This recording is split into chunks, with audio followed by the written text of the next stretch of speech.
was quite long, but I think that the people around the world got a chance to see some great fights here in France. It's a first ever major organization to come here. It was a final frontier, I call it, and it was a huge success tonight. Let's open up for questions.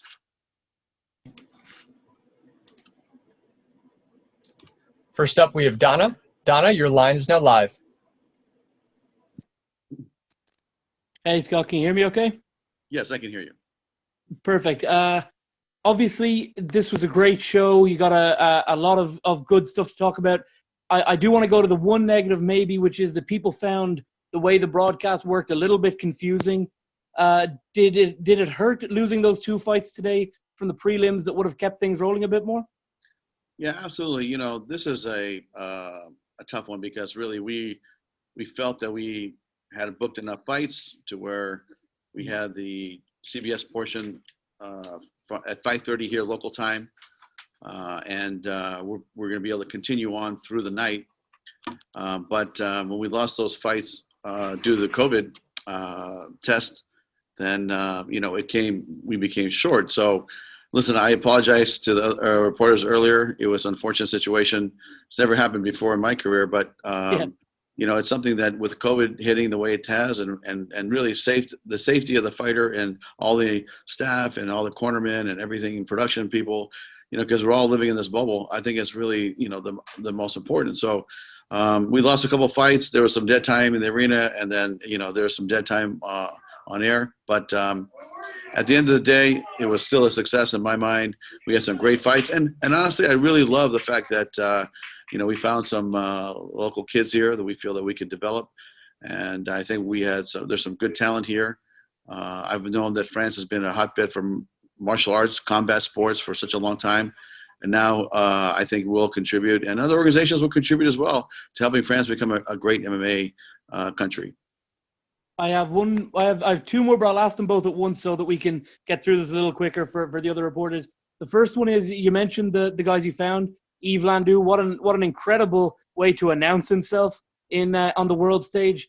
And also a slightly bigger question maybe is with regards to the iPlayer deal and the way the broadcast worked. It was CBS as well. It was on.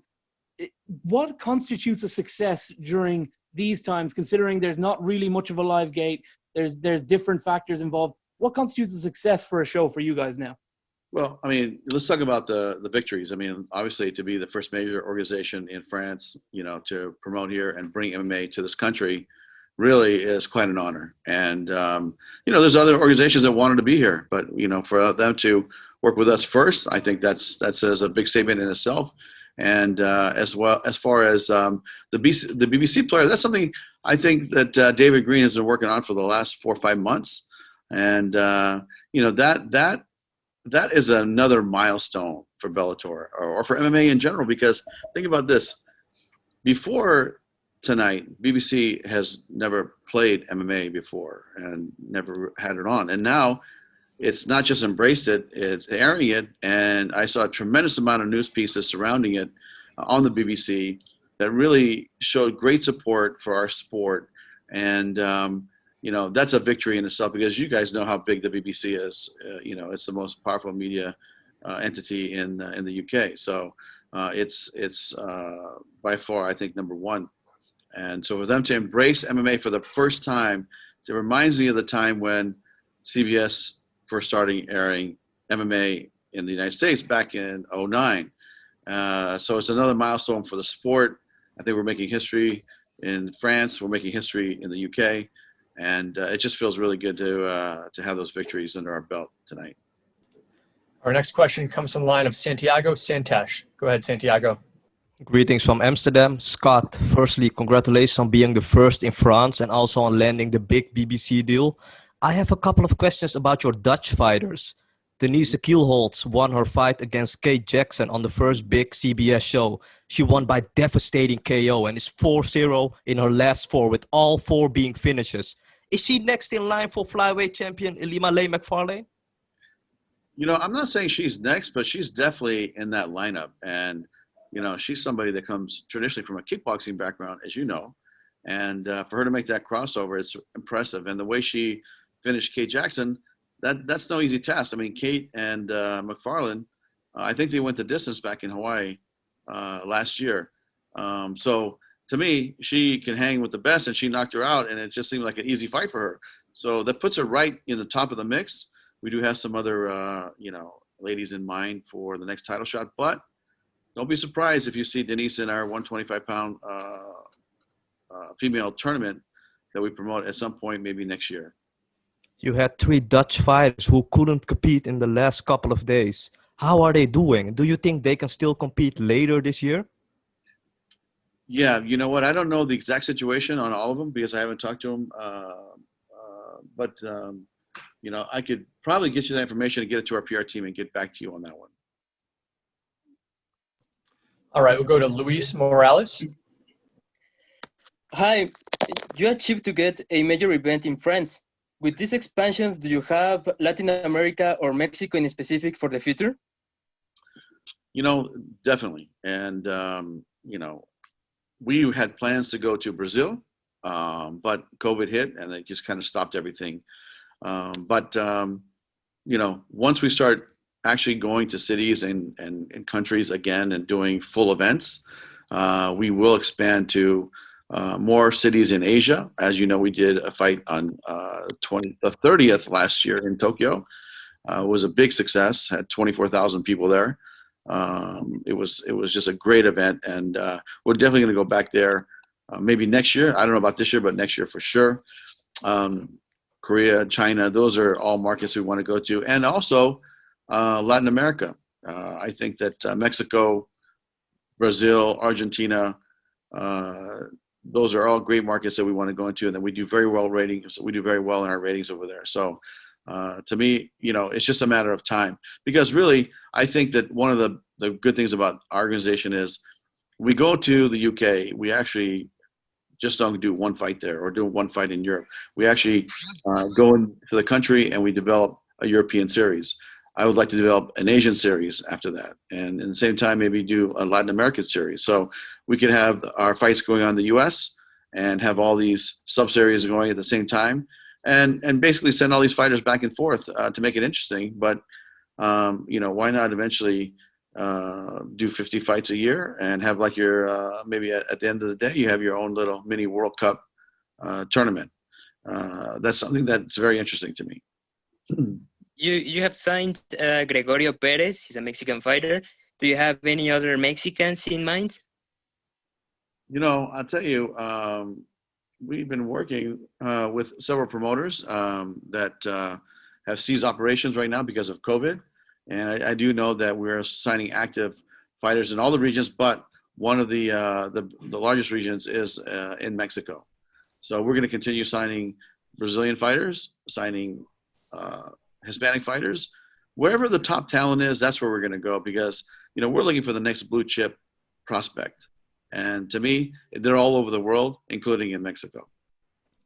Jay Anderson. Thanks very much. And Scott, first of all, congratulations on the event tonight. Obviously a historic one, going into France for the first time. And you just kind of touched on this, but Oliver Enkamp was talking about, he'd heard rumors of a Stockholm card during fight week. Mads Burnell wants to fight, at home in Denmark, of course. Obviously things are fluid with the pandemic, but could we see more European expansion either later this year or say in 2021? That depends a lot on the COVID situation. So the COVID, really has stopped us from going into big arenas and traveling to Dublin. And, we're planning to go to Israel this year again. We did fights in Milan, but we were going to go back to Florence and Rome, do the fights in London or maybe Newcastle again. And so it's something that I think that we're going to have to wait till we kind of get this COVID situation under control, because, the travel ban alone is a difficult situation. And what I mean by that is, my team, it's hard for them to even just enter the European country without really going through a lot of politics and red tape and trying to get authorization and the proper letters to travel to Europe. And, like we did for this fight. And the French sports ministry had to write a letter, and it's just a big process. So we're going to do a lot of our fights in the Mohegan Sun in a soundstage environment, and we're going to continue to do those this year and early next year. But listen, I I would love to go to Amsterdam and throw a major fight there, especially because we have so many great Dutch fighters, and there's such a history of great combat sports fighters in Holland and in Amsterdam. So to me, we got to go there. And then, in the Nordics, great talent. Again, another territory that we definitely want to go to.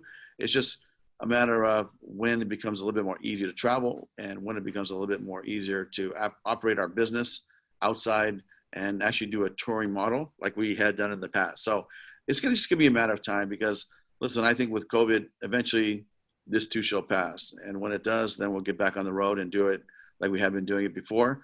But in the meantime, Denise and all the fighters that, some of the top fighters we saw here tonight, we're going to bring them to the United States and fight them at the Mohegan Sun and continue their growth and get their reps in and get their fights in and start growing the European market a little bit more through the athletes.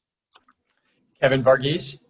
Hey, Scott, congrats on a great European series. Great highlights, great fights. So now we'll be heading back to the United States, to the Mohegan Sun, to continue all the cards. The question is, is it just the 3 cards there? 4 cards with UFC 249 to 252, and then you're back to Europe, or are you back? Are you going to be staying in the United States a little bit longer? Well, right now, this is our last fight in Europe this year, and we will be back next year at some point. We already have another date here at the Bercy Arena or Accor Arena, but we're going to see how the COVID situation goes. We have a tremendous amount of foreign athletes and European athletes that we need to keep busy. So whether they fight here, or we fight them in the States, we're going to keep these guys busy. As far as the fights, we have Arlene and Glenn Cow fighting Cyborg on Thursday night coming up, and then Gegard Mousasi is fighting against Douglas Lima. That is a fight, I'm telling you, you do not want to miss. It's going to be unbelievable. That's a fight I'm really looking forward to. And then I think we've announced the Melvin Manoff fight with Corey Anderson. But we have another, I want to say, 5, 6, 7 fights all lined up through the rest of the year. But we're going to all do them at the Mohegan Sun. And it's easier for us to bring foreign athletes into the United States than it is for us to move our operations around. But this was a very special occasion. And, I think that it was a difficult process, but I'm glad we did it. And I feel like it's such a victory that, forever in the history books of MMA, we will be down as having the first major mixed martial arts show in the country of France. We'll take a couple more. Andrew Benjamin. Hey, Scott, congratulations on the show. 2 questions I have. Can you assess in your personal opinion of the performance of MVP? I know a lot of fans were disappointed with the way the fight turned out. It wasn't as exciting, I guess, like a lot of them wanted to be, and where he goes from there. And my second question is, can you just comment on the change in opponent for Manhoff to Corey Anderson? Why Simon Biong was pulled from that match? Yeah, you know what? Let me start with the first one. The first one, can you repeat the question again? Sorry for sorry. Just assess the MVP Ross Houston MVP. fight. Sorry. So listen, MVP had an off night. That's the bottom line, and I think part of it is due to inactivity, which is part of the whole COVID situation, and we just couldn't fight him. And now that he's able to fight, we want to keep him busy because we think listen, he's one of the most talented MMA fighters out there. He's got a very unique style, but don't underestimate this guy. I know he said something about the ring cage or the mat or something, but I think that most of that was what you're seeing there is ring rust. And Houston is no joke. He's a world champion from another league that with an undefeated record. So don't underestimate him. I think that he's somebody that had his way with a lot of athletes. I think that MVP respected him. Had to be careful. To me, it looked like 2 counter fighters there trying to counter fight each other, counter punch or counter kick. And MVP felt like, he couldn't do his thing. And, I think that maybe, there's some truth to the mat. I'll have to look into that. I'm not sure. But, I think that most of that was probably ring rust. Oh, sorry. The second question about the change in the Manhoff fight, why Simon Young was pulled. Is there anything you could just comment about that? Yeah, you know what? Let me hold my thoughts on that, and then we'll have something to say next week. Our final question comes from the line of Lenny March. Go ahead, Lenny. How's it going, Scott? Congratulations on the impressive event today. Thank you. So recently, Bellator have signed so many talents. You got Rustam Khalibov, Jeremy Kennedy, Usman Nurmagomedov, Sean T, just Jared Scoggins, and mostly the one that excites me most, just probably because I'm British, Brett Johns. Which one are you most excited about? I mean, listen, we have been on a tear signing the top prospects from around the world. And, to me, I'm excited to see all of them, honestly. But, this kind of reminds me of, when I talked about the philosophy of building like the next group, really it's all from the ground up. And, I did that before in Strikeforce, and we're on our way to doing it again right now. We got a lot of good free agents, but we're building from the bottom up. And the fighters that we have in the United States, very excited about them. Fighters that we just signed from the UK, excited about them. And Usman, I mean, he's a big name. Comes with 11-0 record. I feel like he's gonna shine in our league, and we're gonna give all these guys an opportunity. But as far as blue chip prospects, I think we've signed the next 10 big stars in the sport of MMA for the next couple of years.